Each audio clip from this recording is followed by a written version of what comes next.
ఎన్నికల వ్యవహారాన్ని మొత్తాన్ని, ఎన్నికల జరిగేటువంటి తంతు మొత్తాన్ని కూడా తెలుగుదేశం పార్టీ అపహాస్యం చేయటానికి, వాళ్ళ చేతుల్లోకి తెచ్చుకుంటాకి భారతీయ జనతా పార్టీతో పొత్తు పెట్టుకున్నట్టుగా ఇవాళ మనకి ఈ రాష్ట్ర ప్రజలందరూ కూడా అవగాహన ఏర్పడుతుంది. ఇవాళ రాష్ట్రంలో ఏ మూల చూసినా కూడా తెలుగుదేశం పార్టీ దుందుడుకు చర్యలు, దౌర్జన్య కాండలు చేస్తున్నంతసేపు పోలీసు వ్యవస్థ కళ్ళప్పగించి చూస్తూ వారి జోలికి వెళ్లకుండా, కట్టడి చేయకుండా ఉద్దేశపూర్వకంగా తెలుగుదేశం పార్టీ వారితో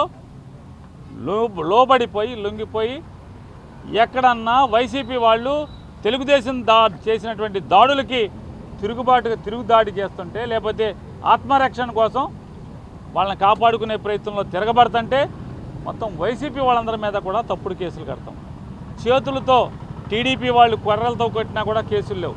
కానీ దాన్ని తిరుగుబాటుగా ఆత్మరక్షణ కోసం వైసీపీ వాళ్ళు చేతులతో ఎక్కడన్నా తిరగబడితే 307 తప్పుడు కేసులు అన్నీ డీజీపీ గారికి కూడా చెప్పాం. అలా కడుతున్నారా అన్నాడు. కడుతున్నారండి. అవును, రాతపూర్వకంగా ఇవ్వండి, ఖచ్చితంగా నేను యాక్షన్ తీసుకుంటాను, ఎటువంటి తప్పుడు అధికారి మీదైనా మేము చర్య తీసుకుంటామని చెప్తే వారికి చెప్పాం. అయ్యా ఇవాళ అంబటి రాంబాబు గారు కూడా మాట్లాడారు. ఇవాళ total law and order failure అంతా కూడా పోలీస్ ఫెయిల్యూర్. ఈ ఎలక్షన్ తర్వాత జరిగేటువంటి హింస అంతా కూడా పోలీసుల యొక్క ఫెయిల్యూర్ మూలంగానే ఇదంతా జరుగుతుంది. ఎక్కడైతే పోలీసులు నిశ్చర్యగా ఉంటున్నారో, ఎక్కడైతే పోలీసులు ఫోన్ కాల్స్ వచ్చినా కూడా యాక్షన్కి దిగట్లేదో, ఎక్కడైతే తెలుగుదేశం పార్టీ ధ్వంస కార్యక్రమాలు, దౌర్జన్యకాండలు చేస్తున్నప్పుడు వాళ్ళు నిలువరించకుండా, వాళ్ళని కట్టడి చేయకుండా ఎక్కడ ఉంటున్నారో అక్కడే ఈ కార్యక్రమాలన్నీ జరుగుతున్నాయి. తిరుపతి చూసుకుందాం.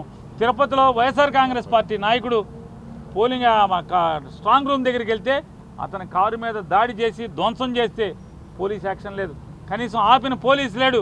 కానీ అది జరిగిన గంటకు కూడా పోలీసు వచ్చి ఆపటం కానీ, పోలీసు వచ్చి వాళ్ళని అరెస్టులు చేయడం కానీ, వెంటనే వైఎస్ఆర్ కాంగ్రెస్ పార్టీ వాళ్ళు పోలీసులు చేస్తున్నటువంటి తప్పుడు చర్యలకి మరి తిరుగుబాటు చేస్తే ఇవాళ ఏదో పెద్ద అక్కడ ఏదో జరిగిపోతుందని.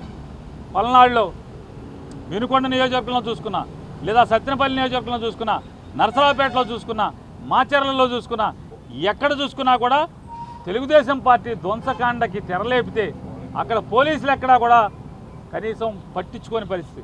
అయ్యా మమ్మల్ని కొడుతున్నారు, చంపుతున్నారని ఎస్పీకి ఫోన్ చేసినా కూడా మేము చర్య తీసుకుంటామని ఎవడో చెప్తే ఒక్క పోలీసు వచ్చిన వాళ్ళు లేడు. ఏమైపోయారు ఈ పోలీసులు అందరూ కూడా? ఎక్కడున్నారు అంటే ఉద్దేశపూర్వకంగా ఒక దీపక్ మిశ్రా అనేటువంటి రిటైర్డ్ ఆఫీసర్ని, ఎన్నికలకి ఎవడన్నా అబ్జర్వర్గా రిటైర్డ్ ఆఫీసర్ని ఎవరిని వేస్తాయండి? అకౌంటబిలిటీ ఏముంటుంది? వాడికి బాధ్యత ఏముంటుంది? ఎవరికి అతను ఆన్సర్ చెప్పేటువంటి పరిస్థితి ఉంది? అకౌంటబిలిటీ లేనటువంటి ఒక రిటైర్డ్ అధికారిని పోలీస్ అబ్జర్వర్గా ఆంధ్రప్రదేశ్ రాష్ట్రానికి పంపించి అతను సరాసరి ప్రతి ఎస్పీకి ఫోన్ చేసి థ్రెటన్ చేస్తున్నాడని అన్ని వార్తలు వస్తున్నాయి. ఇవాళ పోలీసు అందరూ కూడా వాపోతున్నట్టుగా విలేకరులు చెప్తున్నారు. పోలీసులు పెద్ద అధికారులు మాకు చెప్పుకుంటున్నారు.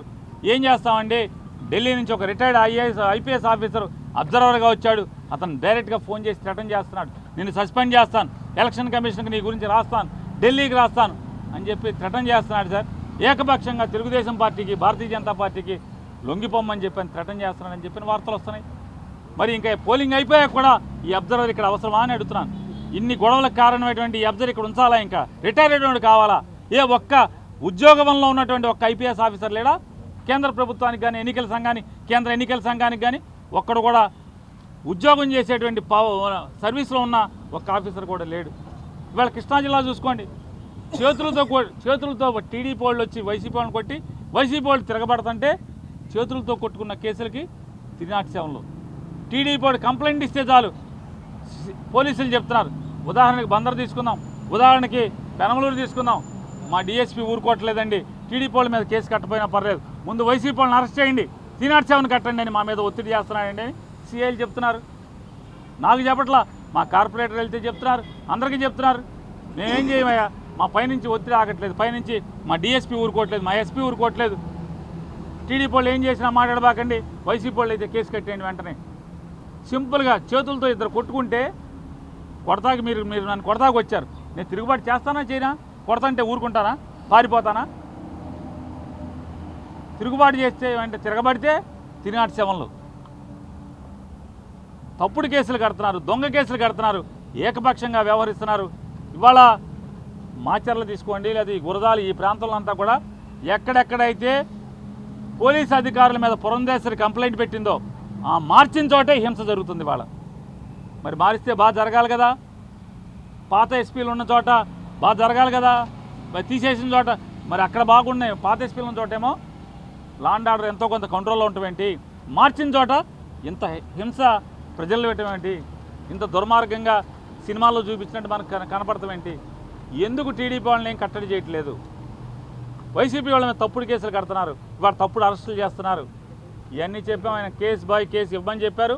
వారికి ప్రతి ఊరిలో ఆఖరికి తాడిపత్రిలో కూడా ఎంత దుర్మార్గం జరిగిందో, ఏ రకంగా జరిగిందో, పోలీసు ఏ రకంగా ప్రేక్షక పాత్ర, తెలుగుదేశం పార్టీ ధ్వంసరచనకి ఏ రకంగా ప్రేక్షక పాత్ర పోషించి వారిని పరోక్షంగా ఎంత ప్రోత్సహించారో ఇవాళ మన అన్నీ కూడా ఆయన చెప్పడం జరిగింది.